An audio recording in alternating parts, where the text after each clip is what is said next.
Good morning, everybody, and welcome to today's episode of Trending, brought to you by Iconic Coffee. Head over to shop.iconic.com and use the code TRENDING for 10% off your first order. Well, guys, we've got a bit of a victory to start with today. Yep. Story you covered yesterday about the two-tier policing system, the prison system, which would make it highly more probable for a white male to go to prison or to be not allowed to have probation compared to ethnic minorities. Well, that decision at 6 p.m. last night was scrapped because of public backlash. And I think they realised actually that even that's too far at the moment for people to stomach. So they've reversed it. So that's a little victory to start the day. Whether or not the judges still take that on board and actually still discriminate is a whole nother question. Yeah. But actually having it written into law where basically judges have to look favourably upon certain demographics in terms of receiving bail. And actually when you look through the demographics, it includes every single one. Or rather, it included every single one but a straight white male. Yep. It's a good thing. I think it's just, I don't know. I think with it not in law, at least they have to at least pay lip service. Yeah, to of course. Yeah, the fact that it's not literally just written there in black and white is a good thing. Yes, so, take a victory when we they go would on. have to justify each individual decision rather than here just going, well, look at the law. Exactly. So, victory. Well done, everyone. Great start to the day. Let's ruin it. Right. So in the UK, it's not a good time for people around the world. This is a headline. This is from The Guardian. I don't normally read The Guardian, but there we go. It's a day of firsts. Awful April. That's what they're naming it now. Bill rises in that Britons will face from council tax to energy. Bear in mind, we already pay the most on the planet. In the world. And also cars, because obviously you've got Trump's tariff thing coming into effect. And petrol, as well. I was reading as well. And And mobile petrol. phones, another one. Well, it's everything, Yeah, actually. pretty Well, much they everything. should just write everything. Millions of households face sharp rises in everything. There you go. They've done it now. They've been listening. Cheers. From council tax to water from Tuesday, so today, in what's been labelled Awful April, following miserable March. Most households in England will face the maximum increase of 4.99%. This is in terms of council tax. It means the average council tax bill on a typical Band D property is going up by £109 a year to £2,280 a year. Don't know what you're paying for. Ridiculous. Doesn't do anything. But there's this bit, right, Jay? Oh, mate. 6 councils were given government permission to raise bills by more than the nationwide cap. Which is against the law. So what's the point of having a cap then? Yeah, exactly. The whole thing is absolutely ludicrous. In Scotland, most homes will receive a rise of council tax of at least 8%. Households in Wales will get council rises between 4.5 and 9.5%. Now, as I said, obviously, we already pay the highest energy bills on the planet. The council tax bills are already astronomical. What are people paying for anyway?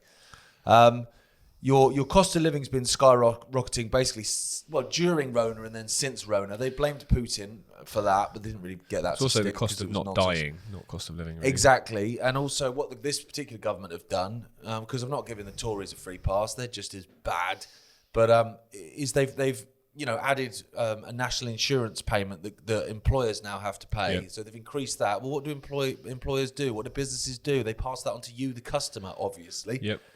So then everything gets more expensive. This is at the same time Starmer's out there, we stand with Ukraine. He doesn't speak for me. 3 billion a year plus whatever else, many casino chips as Zelensky wants or whatever. For as long as it takes. For as long as it takes to do what? Destroy your country. Yeah, of course. That's why you're there. He's talking as well about tackling immigration now. This is a guy who... it's been going up. I mean, it was already mad before when the Tories were saying stop the boats and they were doing anything but now since Labour's come in, it's gone up even more, which is obviously, has knock-on effects of loads of different things, the public services being a massive one. You've got police arresting parents in the UK because they're saying stuff against the school in a WhatsApp group. Honestly, the place has become... North Korea must be laughing. Honestly, yeah. I wonder if North Koreans are looking and just going, "Oh my God, it's awful there." Yeah. People used to come on holiday here once. For me, I think it's about obviously wrecking the country economically, because this stuff is also going on around Europe. It's like it's wrecking the West economically. It demoralises the population as well. Yep. But I think a real big part of it, and we've been saying it for a while, and I did see a couple of quite high-profile X-accounts were actually, kind of musing this question this morning when I got up, which was, is this being done on purpose? Yeah. That actually it's about poking. Obviously they've reversed that justice system thing about against white males, but even with that, when that was in there, it's poking. So in the end, people just go, oh, I'm done. I've had enough. Just like they did after Southport. They start saying things online that they wouldn't normally say. Oh, well, we've got the online harms bill now. That's coming, isn't it? So we can do you for that. Or people go even further and they take to the streets and they start to riot. And then when that happens, the government, Starmer and co. come in with, here's one I made earlier, a police state that we need to bring in to crack down on these far-right fundamentalists online and all this sort of stuff. I feel like that is happening on purpose. Of course it is. It does feel very like the opening scenes of V for Vendetta at the moment in terms of the way things are going in this country, where everything's done for your protection. Yeah. Everything's done because of, outside sources. We're the government. We're here to look after you. Everything we're doing is to take care of you. When you look at the facts, you look at what they're actually doing, it's the polar opposite, and it's abundantly obvious. There's so many factors to what they're doing. The economic deprivation is massive because you create a dependency massively. You create people demoralised, like you say, because so many people, if not the majority, work a job they don't like just to fund their life, whether that be their kids, whether it be a summer holiday, whether that be beers at the weekend, at the football, whatever it is. Yeah. If you can't do that, all of a sudden your sense of what's the point goes down. If you're working 40, 50, 60 hours a week and barely making ends meet, you're struggling to put food on the table, then that's demoralising. That's heartbreaking for so many, where they just think, what's the point? And that will drive people into a deeper mental health crisis than the one we're even seeing now. And the other one is you create dependency on the state, which when you want a social credit system, which is obvious what they want, and Starmer, if he was in private, would tell you that. I think he'd tell you in public. Probably not far away. And the thing is, if you want a social credit system, people with, your nice 4-bedroom detached house, your BMW, Mercedes, whatever on the driveway that think they're doing all right now, well, they're not going to go for that, are they? Because you're creating a situation where they lose that. Well, if they do lose that anyway, because of the system that you build where they can't afford that anymore, the house gets repossessed, the car has to go back, and all of a sudden what you considered a good salary is not a good salary anymore, which you already have seen. Yeah, massively. In the time I've lived in Derby and you lived in Derby, what was a good salary here where you could comfortably have a flat, you could keep a car on the road, you could have a social life. That's now probably double what it was, to be fair, just 10 years ago. Again, that creates that dependency. There's so many aspects to this. And the fact that bills are continuing to rise and they're just going to continue. They claim wages are going up at the same rate. No, they're not. No, they're not at all. Absolutely not. No, they're not. People are going to be... MPs' wages are. Yeah, MPs' wages are. People are going to be hundreds and if not thousands of pounds a year worse off as a result of this. Yeah. And, to anyone watching, how many of you or how many of us have, say, £1,000 a year that you can now not have? Well, I don't. Nope. And most people watching probably don't. And then all of a sudden, what happens when that's £2,000, £3,000, £4,000, £5,000 that you're expected to cough up, which you can't cough up right now? Well, go back. That dependency's there. You go back 60 years, you would have a position where normally the male, but not always, but would work in a garage, and that provided enough of a salary to pay for a house, to run a car, to have a couple of kids, to have a wife that was a housewife, didn't have to go to work. You could pay all the bills and live a comfortable life and have a holiday a year. Yeah. Now, no chance, mate. No, and as much as the economist Gary Stevenson's sort of been posted everywhere all of a sudden, which is always suspicious. But he said in his interview with Piers Morgan, which is absolutely right, is like he said his dad was never a high earner, was just sort of worked as a postman, but they still could afford to buy a house. Like you just pointed out, they still could afford to go on holiday. They still could afford to run a car. Now you have 2 people in a household working. And unless you're on good money, really good money now, not what was considered good money, you're struggling to do those things. Yeah. Massively struggling to. The cost of everything has gone up. Everything that's good, everything that's fun has gone up. And that's not an accident. Well, every little bit of escapism as well. Like people at home might be thinking, whatever about drinking, all that kind of stuff. But you've mentioned, people living for the weekend for a few beers. The price of beer's going up as well. The price of chocolate is going up. So it's like people can't even have a bit of chocolate to sort of just chill out in front of the telly or whatever. That's climate change, apparently. Yeah, it is. Of course it is. But you just think that they're just poking. And as long as people have got a little bit of release, Like, I can afford to have a few beers on a Friday, go to the football on a Saturday, go out for a nice walk, have a Sunday roast on a Sunday. People will generally, they'll work a job they hate because they've got their little valve release and then back we go. You take away that release, suddenly again, it's that poking in the chest. It's like people are just, oh my God, and they're about to pop. Well, yeah, it creates a powder keg, which is exactly the plan. That's what they want. Right, we're going to move on to a story from America. Late last night, the Epstein accuser and Prince Andrew accuser, Virginia Giuffre, put out an Instagram post to say that she'd been involved in a very serious car accident and was given just 4 days to live. Now, it's quite a bizarre scenario in itself, really, that you would post an Instagram video or Instagram picture from a hospital bed when you're essentially dying. That's kind of 2025 though, isn't it? Is this Australia though? You said America. I thought it was Australia. Yeah, sorry, it is Australia. My fault. So Virginia Giuffre, one of Jeffrey Epstein's accusers, most prominent one. She was obviously on a lot of news programs. She was very high profile. She's the one that served Prince Andrew the papers when he was at Buckingham Palace. Miss Giuffre posted an online Instagram video saying that she'd suffered kidney failure after her car collided with a school bus, stating that doctors have given her just 4 days to live. Her spokesperson told the BBC that Virginia has been in a serious accident and is receiving medical care in hospital. She greatly appreciates the support and well wishes from people. She said this year had been the worst year in general, apparently. I didn't go into detail as to why that is. And she says she's ready to go. She wants to see her kids one last time, which is a really heartbreaking thing to read as a parent. Yeah, very sad. But this is what's interesting, Gaz. Both Western Australia Police and ambulance services have told the BBC that they have no records of an accident happening in recent weeks, which is quite a weird one. It remains unclear where and when the crash occurred. So there's quite a few interesting things here that you would question. But one of the ones that's been pointed out online, now I haven't had the opportunity, because I only just saw it before we came on air, to completely verify this myself. So anyone watching, if I'm wrong, call me out on it. That a school bus is what was used when they delivered the served papers to Prince Andrew in London. An American-style school bus is supposedly that her lawyer arrived to then deliver the papers in, and then it's an American school bus that has supposedly hit her, which is weird because you're saying there's an American school bus in a country in England where they're not common, and a country in Australia where they're not common, which is quite strange. So this whole thing is just very, very weird. It's very, very weird. So could be an accident. It could not be. There could be something significantly more sinister to this. Obviously, there is, just a few weeks ago, the Epstein client list has been released. Well, this lady would be incredibly vocal on that list and who was not on it when they really should be on it, for example. So I think it's one of them. It's happened just a few hours ago.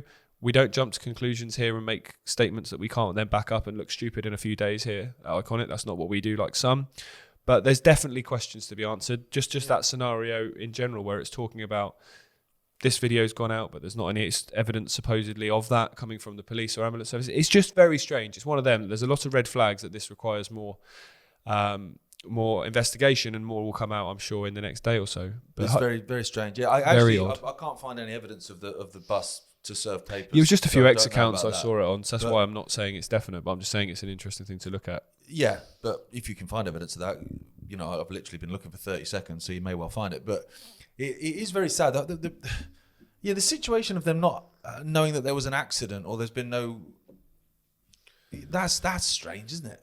Yeah, it is very, very strange. I mean, depending on where it is in Australia, there is huge areas of Australia where there's hardly any people, but at the same time... Well, in Western Australia as well, near Perth, that's the most isolated city in the world. If you've got a bus having a crash with a car that leads to someone being rushed to hospital, you would imagine that the emergency services, the police, would have a record of that. Well, the police have later apparently specified that they have located records of a minor crash between a bus and a car on the 24th of March, which is a week ago, but no injuries had been reported as a result. Right. It's very, the whole thing is strange, incredibly strange. I will say though, I remember talking to our mum actually years ago. She used to drive a van for a garage, and she said like these car wrecks would come into the garage, where they would, strip parts out, whatever. And she said that very often you would see a car that was like massacred. Yeah. And the person had got out with like a scratched elbow. And then you'd see a car that was just looked like a prang, and it's like, the person died. So it's the fact they've said a minor accident doesn't necessarily mean there hasn't been a serious injury in it. No, the fact that it says no very injuries have been reported is a strange one, because if you've been involved in a car accident that is that bad, your ambulance or air ambulance, especially as you point out that areas of Australia are so remote, particularly Western Australia, where essentially you've got Perth, Fremantle and nothing else for the whole of that Western Australian state. You're talking potentially hours in a car from hospitals, from things like that. Yeah, they'd have to. So I'm not going to jump to conclusions and say that if the air ambulance were called, then there would be a record of that. And the fact that there is not is strange, very strange. But either way, whatever's gone on, I hope for obviously a full recovery. I mean, it doesn't look good. No, it doesn't. But any children losing a parent in such a young age is just horrendous. Yeah. Okay, moving on then. This is America. This one. I saw this late last night, and I tweeted about it. And obviously, because if you say anything against Trump, you get called names, because that's just the way it goes. But that's fine; it doesn't matter. So Trump basically put an X post out where he's promoting a guy called Randy Fine. Whether or not he's Randy, I don't know. He's not fine. Mentally he's not fine, and we'll come to that. He's another Israel first. Obviously, that's not a surprise because it's the Trump administration. But he's trying to promote this guy in Florida, telling people to go out and vote for him, whatever.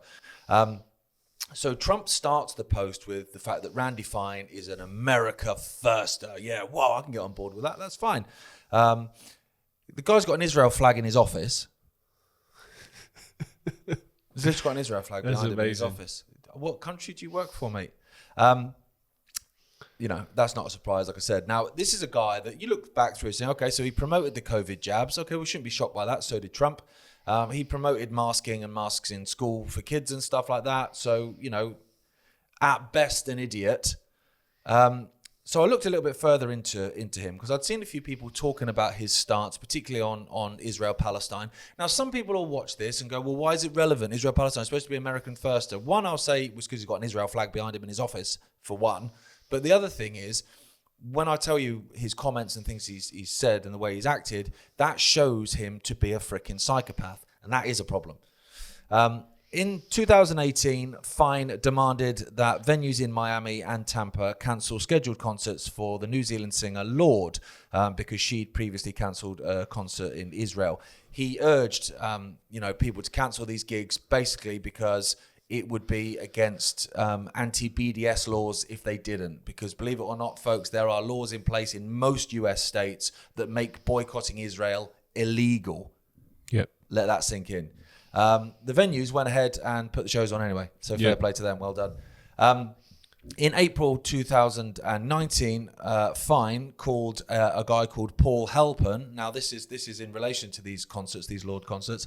Paul Halpern is a Jewish guy who's a constituent of Fine's, who lives in Florida and is very supportive of Palestinian rights, as a lot of Jewish people are, by the way. Yeah.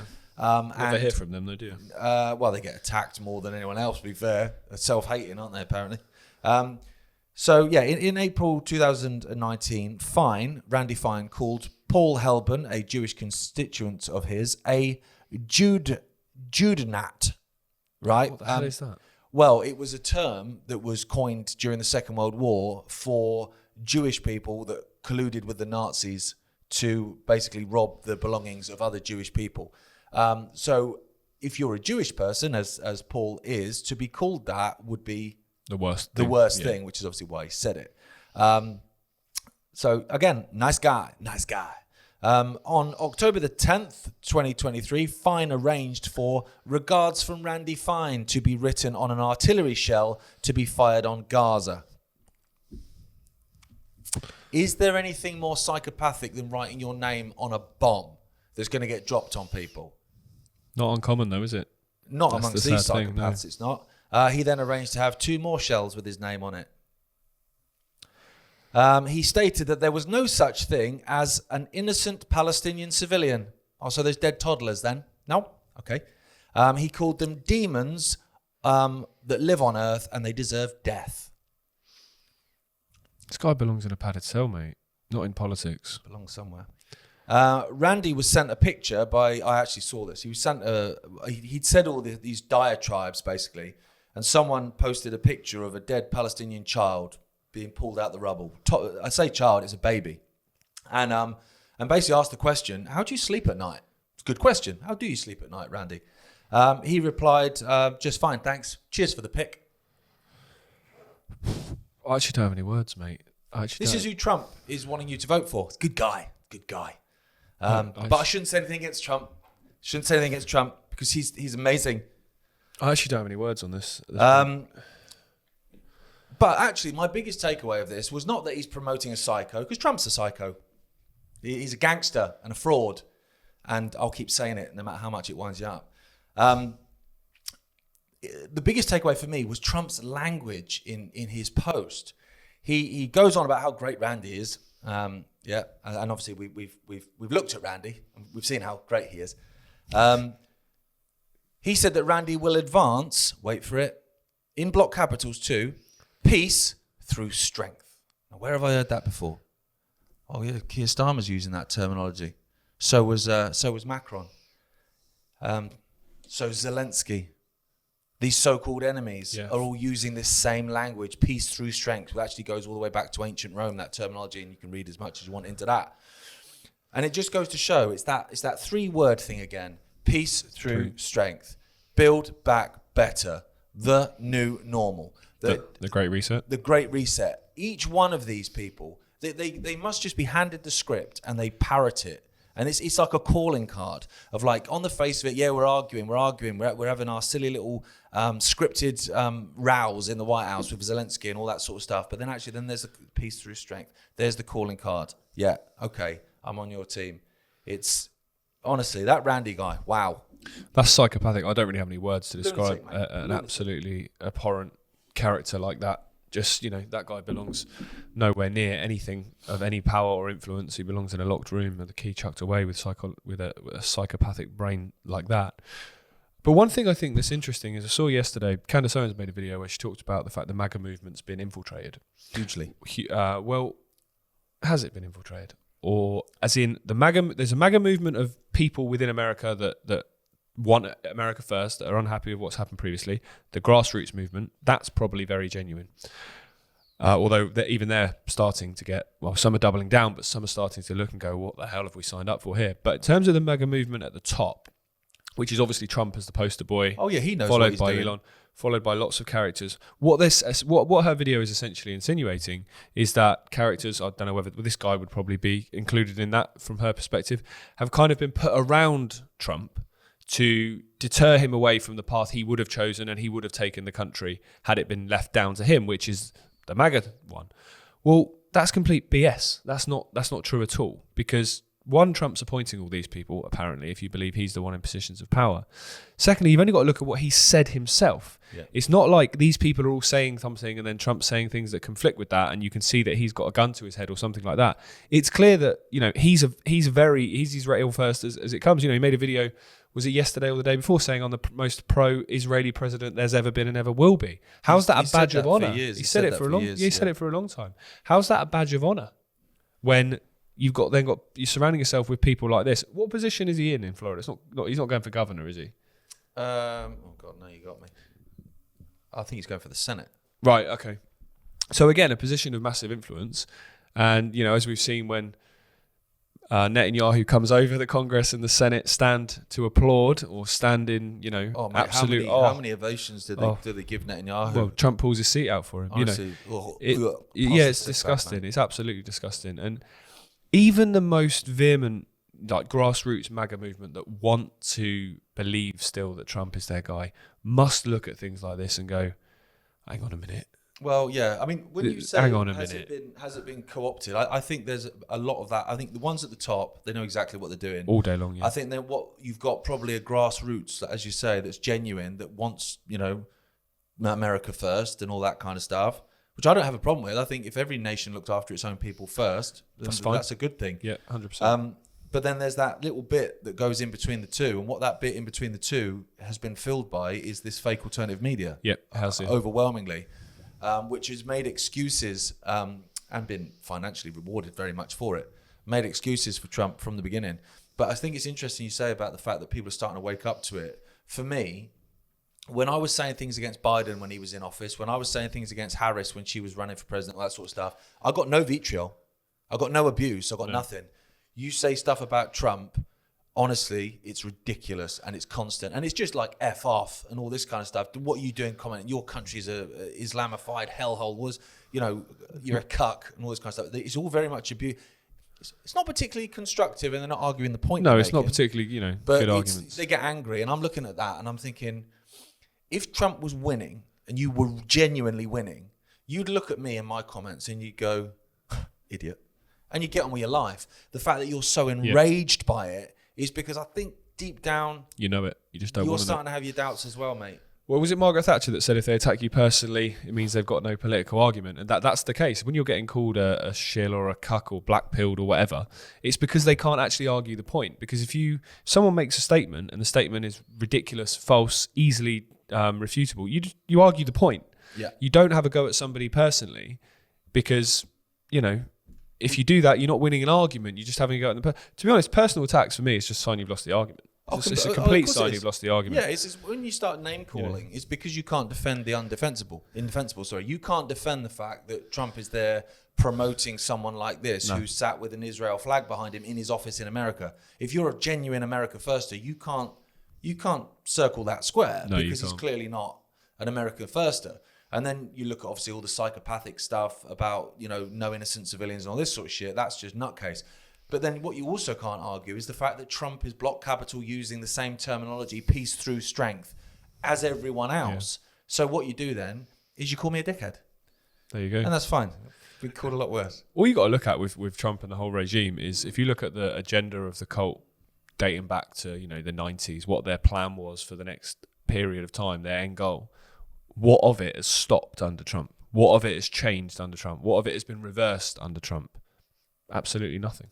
Well, so that tells you where it's going. Well, the war drums are being... and we're going to move on to that now. So Iran's armed forces are being urged, apparently, to now strike the UK base in the Chagos Islands as a preemptive strike to stop Trump's America from using the base as a foundation to attack Iran in future. Now, I don't think that's the only base close to Iran, as we discussed yesterday. There's literally, whether it be in Iraq, whether it be in Syria, whether it be in Saudi, they're surrounding Iraq. So they're surrounding Iran. Iran's military has called for preemptive strikes on a military base on the British-controlled Chagos Islands, which is soon not to be the British-controlled Chagos Islands. That's a big discussion in Parliament. It's an island miles and miles and miles from home. It's got nothing to do with us. Ridiculous that it was even ever a British island. But anyway, it's due to be handed over to Mauritius, and it's the home to the Diego Garcia, easy to say, should be, military base, which houses American and British assets. A senior Iranian military official told The Telegraph that military commanders have been asked to target the UK-US base in an attempt to stop Donald Trump from attacking Iran. Gonna go out on a limb and say attacking a British and US base probably will actually aid his wanting to attack Iran, because that will give him just the justification, just the excuse to do so. It's, like we said yesterday, we are in the realms of Gulf of Tonkin, Pearl Harbor, false flag type attacks that are going to then give them the justification, the public approval to do that. Was it the World War II president, was it Roosevelt, who said, we're never going to get involved in World War II. Your sons are not going to go and die in that war in Europe. And then lo and behold, he knows full well they are, because that's part of the plan. Pearl Harbor happens, and then he goes, well, look, I didn't want to do it, but here we have to go. Same in Vietnam. So many examples of this. So when it comes to Iran, they've been begging for war with Iran for decades and decades. As we said yesterday, it's the end level on that project for the new American century. It's the last one on the list, and it's the biggest one on the list. It's the one, if you look, again, we talked about this yesterday, your Libyas, your Syrias, your Iraqs, they fell relatively easily in terms of, it wasn't a long drawn out conflict. It was long and drawn out in the sense of lots of people died, and the cost of the military involvement in it is long and drawn out, but it wasn't long and drawn out in terms of overthrowing the regime that was there. Yeah. Whereas this is not going to be a 5-minute situation. This is going to be catastrophic and have significantly wider implications for the wider part of the Middle East, neighbouring countries, and also involving China and inevitably probably Russia as well, which is what they ultimately want. That's a tough sell. That's a tough sell right now for people, when all those stories we've spoken about in recent weeks, where people are struggling financially, where people are struggling with their health, people are fearful of so many different things, then trying to sell them an armed conflict that with nations that have nuclear weapons that could destroy the planet 1,000 times over if just a handful are used. Again, that's a tough sell, a really tough sell at a time when people are in a situation where, one, they believe they've been beaten, and rightly believe they're being beaten down and targeted by their own governments. They're then asking you to get on board with the government's policy to go and have conflicts in different parts of the world, when America should be sat there going, we've got massive, as I said in that Zelensky thing, we've got massive oceans, both sides of us, never had a war on home soil. Why are we getting involved on the other side of the world and making ourselves a target for nuclear powers like Russia and China? That's what Americans are saying. Same here in Britain. Well, Putin's not on our doorstep. Iran are not invading Britain. Why are we getting involved in this? When you can't control your own border with the migration problem, you've got the cost of living problem, you've got the food supply, you've got so many things that are more pressing for you to focus on. So again, that's a really tough sell. But all of a sudden, 1,000 British troops and American troops have been killed by a preemptive Iranian strike that came from nowhere. It's an act of war. We can't have that. Yeah. And all of a sudden, that psychology then is completely different. Well, that base is the Garcia base is the one that was heavily linked to the missing Malaysian airline, wasn't it? It was, yeah, absolutely. All these things are connected. You speak about different things. They all go into each other. So you talk about the cost of living crisis and you talk about all of that stuff. As Jay points out, at the end of the day, it's a tough sell. You're going to get people, who are struggling to make ends meet to suddenly, agree to higher taxes and all that sort of stuff. Well, if you tell those people that actually we need to increase those taxes to increase defense spending to protect you, because look, the Iranians are going to attack us. Look, the Russians are going to attack us. If we don't put your taxes up and steal all your wealth, then you're going to die. And then the people, overwhelmingly, hopefully not, but a number of people will go, oh yeah, please govern me hard, daddy. Take all of my money just to only save me. It's the thing. That's predictable as hell. The thing is as well that people don't really talk about is the effect of immigration to every country that a war would cause, in the sense of, you think about World War I, you think about World War II, immigration in every nation across the world was basically non-existent. It was very minimal. Now all of a sudden, it's in pretty much every country around the world, particularly Western countries, whether that be America, whether that be the UK, European countries, you chuck Australia, New Zealand into that as well. Australia, great example. There's about 8 million Chinese living in Australia. So if Australia kind of jumped in board with the West involved in an international conflict and China were on the other side of that conflict, well, you've got like a good third of the population in Australia that are going to be of the other, essentially the other side. Same in this country. If Britain went to war with Iran or went to war with the Muslim world, how many Muslims are there living in England? You're not going to have a situation where, there's battles in the poppy fields in France and then the rest of the world kind of carries on as normal, apart from the air raid sirens and stuff at night and, blackout shelters and things like that. But, you go about your daily lives, you crack on. You're in a situation where you could have gang warfare on the streets because you'll have literally demographics of the different nations that are involved in this conflict in pretty much every country. Yeah. There's lots of Iranians living in Britain. There's Iranians living in America. There's Iranians living out through Europe. Well, you wouldn't be able to stick them all on the Isle of Man. No. Is the point. Because obviously during the Second World War, there were so few Germans in the United Kingdom that they were basically just moved out to the Isle of Man in case they were spies or whatever. Yeah, that wouldn't fly. No, the potential for, you leaving your house and it kicking off and it actually being a world war is huge if this really kicked off. Well, it's what they want. They want such chaos that in the end people will beg. They'll beg for it. They'll beg to own nothing and be happy. Yeah, they will, because they'll think it's safety. And I think one of the big ways they're going to do that, they've done it in recent years with attacks in shopping centres and in public spaces, is making people feel unsafe and uneasy in an environment where they should feel safe, whether that be, dropping your kids at school in America, whether that be, public domains like restaurants and bars and things like that. You're constantly in a state of fight or flight, because if you are, your nervous system's in shock all over the way. It's not good for your health. It's not good. You never feel comfortable. And, you could apply the cost of living stuff to that as well, that, you're constantly nervous, constantly at high cortisol, where you're like, how are we going to survive? How are we going to cope? Yeah. You can't think clearly. If you're relaxed, take a breath, you can try and think more clearly. You can't if you're constantly reacting to stuff. And it's, we're in a crazy time. We are. We're in a crazy time, but, we can beat this. We can, We can beat it just by saying no. We can, as you said yesterday. Yeah. I tweeted this morning I was going to put an April Fool's joke out, but then I remembered it's 2025 and anything's believable. Well, I don't know. Have you seen that story about legalising, not marriage because it's not a religious thing, but legalising a civil partnership with your pet? No. Well, there you go. Do you know what I mean? It's But 2025. That's not shocked me, though. Well, no. I mean, it didn't overly shock me. How can a pet consent? Well, that's the point, isn't it? There you go. But what makes it bigger is that I was reading that the singer of The Killers, Brandon Flowers, is married a goose.